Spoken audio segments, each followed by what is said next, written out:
good morning, good afternoon, good evening guys. Yan, saan nasulok tayo naman guys. Update tayo dito sa aming mga alaga guys. Dito tayo sa ating mga manok. So ayan nga guys, yung unang batch ng napisa. O ayan, 4 na lang yung natira. Dating siyam yan guys eh. Napasok kasi yung kulungan ng meron kasi ditong wild animal na tinatawag ng mongoose. Yan, yung parang sa Pilipinas ba is musang. Parang musang siya style. Napasok yung kulungan namin. Ayan, kaya sinementoan namin yung mga gilid para hindi makapasok.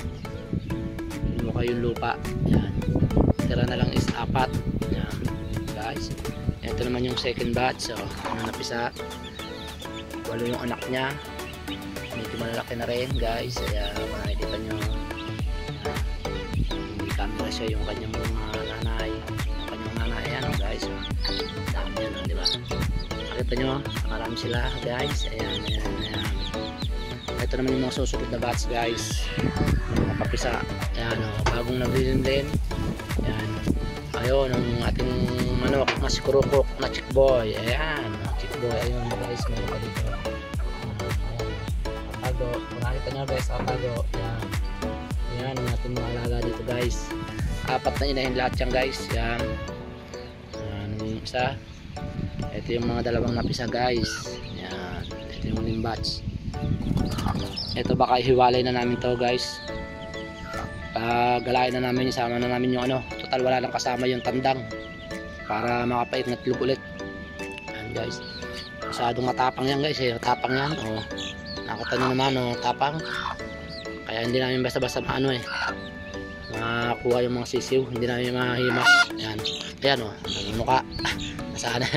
Ayan, ayan guys. Ayan guys, ito pa yung dalawa nating napapisana na malalaki natin. Ayan, dalawang tandang. Ayan, yan lang yung mga natira nung unang mga napisa. Kaya ngayon dapat talaga ang mabuti. Ayan guys, yan yung ating mga kuruk na mababait. Madali lang silang mahuli, pero ngayon medyo makukulit na sila. Ayan, yan guys ang ating mga alaga ngayong araw dito sa Africa guys. Kaya ang kanilang tatay, yan ang tatay nila yan. Punta natin yung tatay. Yung nanay ng dalawa na yon, ito yung guys, dito yung bilig nyo dyan. Yan ang nanay nila. Yan yung nanay. So yan nga guys.